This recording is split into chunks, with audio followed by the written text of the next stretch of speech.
وقتی ٹینشن ہے روزہ رکھنے میں، لیکن نبی صلی اللہ علیہ وسلم نے فرمایا للصائم فرحتان، روزے دار کو اللہ دو خوشیاں دیتا ہے.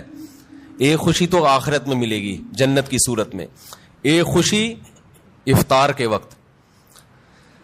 سارا دن آپ اپنے کھانے پینے پہ کنٹرول کرتے ہیں. دیکھو کھانے پینے پہ کنٹرول کرنے میں صرف یہ ٹینشن نہیں ہوتی بھوک اور پیاس کی، بڑی ٹینشن یہ ہوتی ہے کسی کام میں دل نہیں لگتا انسان کا. روزہ رکھے نا کوئی بھی کام تمیز سے ہوتا نہیں، عادت ہی نہیں ہے. جن لوگوں کو صبح ناشتے کی عادت ہے، ناشتہ کر کے آفس جاتے ہیں، بڑے فریش ہوتے ہیں، وہ ناشتہ کیے بغیر جا رہے ہوتے ہیں. جن لوگوں کو عادت ہے شام کو سٹا لگانے کی، چائے و پینے کی، وہ بغیر چائے کے. تو زبان خشک اور وہ آہستہ آہستہ، باڈی کی تو ضرورت نہیں ہوتی اتنا کھانے پینے کی، لیکن عادت.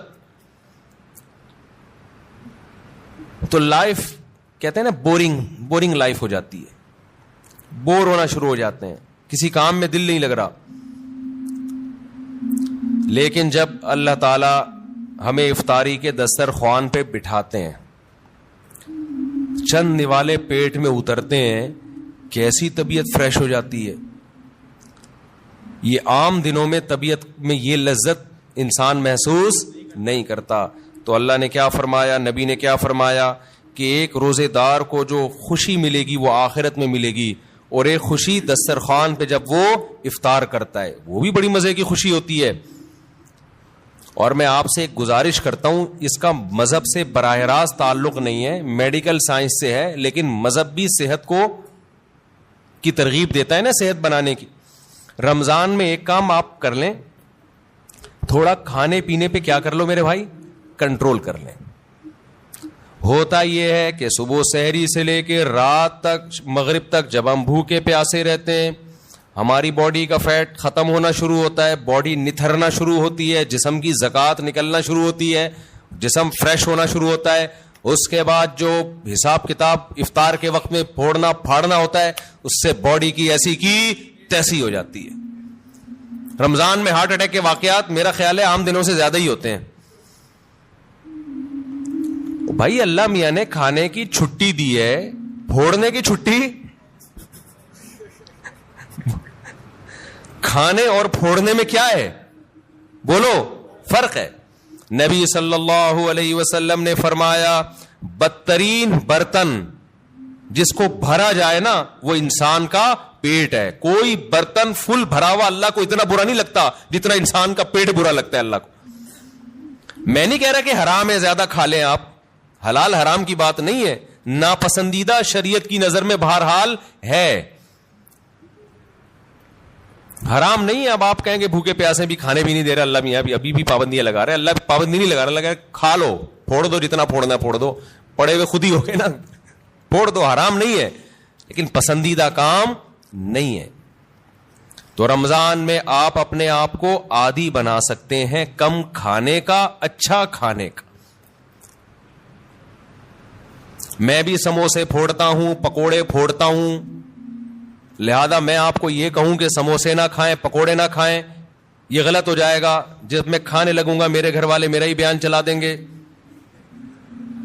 کہ آپ خود لوگوں کو بول رہے ہو کہ سموسے مت کھاؤ اور خود کیا کر رہے ہو، کھا رہے ہو. لہذا میں ایسی بات کیوں کروں جو میں خود نہیں کر رہا. لیکن ہم سب مل کے عزم کر لیتے ہیں آپس میں کہ تھوڑا کیا کریں گے، کنٹرول. میں بھی کوشش کروں گا. اب گھر والے کہیں گے بیان دیکھو، میں کہا میں نے کوشش کا وعدہ کیا تھا، تو کوشش ہی تو ہو رہی ہے کہ میرا ہی بیان مجھے ہی سنایا جا رہا ہے. کوشش کی جا سکتی. سموسے بھی کھا لیں اعتدال سے. میں نے بہت دیکھا ہے لوگوں کو افطاری میں بہت زیادہ پھوڑتے ہیں، مسائل کھڑے ہو جائیں گے آپ کے لیے. شربت پہ شربت پیے جا رہے ہیں، چینی کے نا پیے جا رہے ہیں، کولڈ ڈرنک پہ کولڈ ڈرنک پیے جا رہے ہیں. اچھا کمال کی بات یہ کہ افطاری میں طبیعت سے پھوڑتے ہیں، پھر نماز کے بعد آ کے کھانا کھاتے ہیں. یہ آج تک کم از کم میری کھوپڑی میں یہ چیز نہیں آئی ہے کہ اب کھانا کیسے کھا رہے ہو یار. یا تو ایک کھجور سے روزہ افطار کیا ہوتا ہے، نماز پڑھ کے آگے کھانا کھاتے ہیں. یہ بہت جگہ ہم نے دیکھا ہے، افطار پارٹیوں میں بھی ہوتا ہے. پہلے افطار پارٹی میں کیک, پیسٹریاں, سموسے, پکوڑے اور چکن اور کیا کچھ ہوگا, وہ کھانے کے بعد چلو جی اب جماعت سے نماز پڑھے, اب کھانا لگا ہوا ہے. اب مجھے کہہ رہے تھے وہ کھانا لگا دیا. کھانا یہ کیا کھایا ہم نے بھائی؟ ایک آدمی نے کم از کم 6 سموسے کھائے ہیں اور اتنے پکوڑے کھائے ہیں, تو اب کھانا کیا؟ تو لوگ کہتے ہیں کھانا روٹی سالن کو کہا جاتا ہے اور چاول کو کہا جاتا ہے. یہ جو ہم نے کھایا ہے کھانے سے پہلے, جو نماز سے پہلے افطاری میں, یہ روٹی سالن نہیں تھا. یہ سموسے, پیسٹریاں, پکوڑے اور پتہ نہیں رول اور کیا کیا چیزیں آ رہی ہیں, یہ تو وہ تھا. پیٹ جو ہے نا, پیٹ, اس کو نہیں پتا کھانے کی ڈیفینیشن ہندوستان اور پاکستان میں کیا چل رہی ہے اس وقت. پیٹ یہ دیکھتا ہے کہ اوپر سے کوئی چیز آ رہی ہے, اس کو ہضم کرنا شروع کر دو. پیٹ اسی کو کھانا کہتا ہے. نہیں آئی بات میرا خیال ہے. ایک دفعہ ہمارا پشاور جانا ہوا تو ہمارے کچھ میزبان تھے, وہ ماشاءاللہ پٹھان لوگ تو ویسے ہی بڑے سخی ہوتے ہیں. انہوں نے کیا کیا, میرے لیے نا دیسی مرغیوں کی وہ لا کے رکھ دی. دیسی مرغیاں نا روسٹ, بڑی زبردست تھی وہ, رانے اس کی بھنی ہوئی. ہم نے پھوڑ دی. وہ ماشاءاللہ بڑے ہیوی کھانا تھا, تو میں نے اچھی طرح طبیعت سے کھا لیا, بڑا مزہ آیا. میں تو کہا ہو گیا کھانا بھائی, اتنی دیر میں اب کھانا آ رہا ہے. اب مجھ پہ نا, کیونکہ وہ پھر کھلاتے بھی زبردستی ہیں, مجھ پہ راشا تاری ہو گیا. میں نے کہا اللہ خیر کرے اب کیا ہوگا. انہوں نے کہا وہ سب کھانا.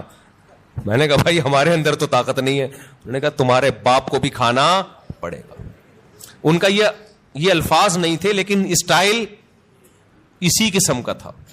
وہاں ایسا نہیں ہو سکتا کہ کھانا آئے اور آپ نہیں کھاؤ. پھر ہم نے کھایا, تھوڑا سا کھایا. تو افطاری میں کیا کر رہے ہوتے ہو بھائی؟ تو آپ بہترین, آپ تجربہ کر کے دیکھ لو میرے مشورے پر. افطاری میں شربت نہ پیو. میں آپ کو بتا رہا ہوں, آپ کا دماغ ایسا فریش ہو جائے گا نا, آپ کہو گے واہ مزہ آ گیا بھائی. اکثر آپ نے دیکھا ہوگا افطاری کرتے ہی لوگ ٹن ہو جاتے ہیں, دیکھا ہوگا نا. مغرب کے بعد گھر جاتے ہیں, بستر سے اٹھا ہی نہیں جاتا. پھر تراویح میں ایسے جھوم رہے ہوتے ہیں جیسے جن پر لگتا ہے کسی نے کوئی قبر سے مردہ اکھاڑ کے لا کے یہاں کھڑا کر دیا ہے. یہ حالت ہوتی ہے. آپ کو جو نیند آتی ہے نا, میٹھا کھانے سے آتی ہے, خوب سمجھ لیں, کارب لینے سے آتی ہے. آپ اپنی خوراک میں کاربوہائیڈریٹ کو کم کر دیں, آپ فریش بھی ہوں گے, نیند بھی نہیں آئے گی, جسم کو طاقت پوری ملے گی. آپ افطاری میں تجربہ کر کے دیکھ لیں. میٹھے میں صرف کھجور کھائیں آپ افطاری میں, اس سے نیند نہیں آئے گی. کھجور میں کوئی الگ ٹائپ کا میٹھا ہوتا ہے. آپ نے افطاری میں شربت نہیں پینا, آپ نے افطاری میں روٹی چاول نہیں کھانے, تھوڑے سے کھا لیں آپ, زیادہ نہیں کھائیں. کھجور کو فوکس کریں آپ, جو چنے کی چاٹ وغیرہ ہے نا اس کو فوکس کریں, وہ کھائیں, پیٹ بھی بھر جائے گا آپ کا. سفید چنا نہیں آتا اور کالا چنا, اس کی کوئی مزے کی چاٹ یا لوبیا کی چاٹ بنا کے وہ پھوڑ دیں آپ, پیٹ بھی بھرے گا آپ کا. لیمن پی لیں, لیمن, لیمو کا تھوڑا سا, بے شک تھوڑی بہت چینی ڈال, وہ بغیر وہ اس کے پیا نہیں جاتا, شہد ڈال دیں اس میں تو زیادہ اچھا ہے, وہ پی لیں آپ اپنے خرچے پہ. یہ سارے کام اپنے خرچے پہ کرنے ہیں, ایسا نہ ہو مجھے فون کر رہے ہو ہم نے آپ اتنا کچھ انتظام کر لیا ہے پیسے بھجوا دیں. تو کھجورے پھوڑ دیں آپ افطاری میں, اور چاٹ واٹ سے پیٹ بھر لیں آپ, یہ چنے کی چاٹ وغیرہ سے نا, دہی بڑے وغیرہ سے, اس سے پیٹ بھر لیں آپ. تو آپ کو نیند نہیں آئے گی, آپ فریش ہو جاؤ گے, طاقت بھی پوری ملے گی آپ کو. اور یہ جو افطاری کر کے ٹن سے گھوم رہے ہوتے ہیں نا, اور تراویح میں بھی ادھر ادھر جھوم رہے ہوتے ہیں, یہ کیفیت آپ کی نہیں ہو. تو اس رمضان میں کوشش کر لیں روٹی چاول تھوڑا کم کر دیں, میٹھی چیزیں تھوڑا کم کر دیں. ہاں میٹھے میں کھجور کھا لیں آپ, اس سے انشاءاللہ کچھ نہیں ہوگا بلکہ فائدہ ہی ہوگا. تو یہ تھوڑا سا اس دفعہ ہمارے مشورے پہ آپ کنٹرول کر کے دیکھیں, مزہ نہ آئے پیسے واپس. تو آپ کو لگے گا آپ کی نگاہیں روشن ہو گئی ہیں, دماغ فریش ہو گیا ہے, آپ کا حافظہ اور اچھا ہو گیا. میں نے تجربہ کیا, میں ہوائی باتیں نہیں کر رہا. روزہ رکھو اور روٹی چاول ذرا کم کھاؤ افطاری میں اور سحری میں بھی, آپ ایسا نتھرنا شروع ہو جاؤ گے, ایسی آنکھوں میں بینائی آپ کی تیز ہو جائے گی اور ایسی فریش ہو جاؤ گے کہ ہٹو بچوں ہو جائے گا بس. اور کیا کہوں میں, وہ ایک مولوی صاحب تقریر کر رہے تھے نا, نہیں وہ ان کی تقریر سنا رہا میں آپ, تو وقت بھی پورا ہو گیا ہے. تو یہ تھوڑا سا رمضان میں کیا کرنا ہے, تھوڑا سا میٹھے پہ تھوڑا سا کیا کر لو بھائی, کنٹرول کر لو. میٹھے پہ, روٹی چاول بھی میٹھی ہی چیزوں میں شمار ہوتا ہے اس کا, کیونکہ اس میں کارب بہت زیادہ ہے. تھوڑا سا کنٹرول کر لیں. دیکھو آپ کی صحت, کیونکہ رمضان کا تحفہ اللہ نے غیر مسلم کو نہیں دیا, کس کو دیا ہے؟ مسلمان کو. تو مسلمان اس کو صحت بنانے میں بہترین استعمال کر سکتا ہے, تو روحانی فائدے بھی ہوں گے اور جسمانی بھی. لیکن مسلمان صبح سے لے کے شام تک روزہ رکھ کے افطاری میں طبیعت سے پھوڑ پھاڑ کے جسمانی قوت کا بجائے اس کو بنانے کے اس کا بیڑا غرق کر دیتا ہے اور بیڑا ہی غرق ہو جاتا ہے. تو اللہ تعالی ہم سب کو ہدایت دے اور تمیز سے کھانے پینے کی توفیق عطا فرمائے.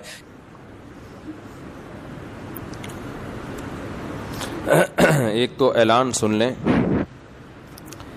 کہ میرے شیخ حضرت مفتی عبد الرحیم صاحب جن سے میں بیعت ہوں, ان کا ایک یوٹیوب چینل بن گیا ہے مفتی عبد الرحیم کے نام سے, تو آپ لوگ اس کو سبسکرائب کریں.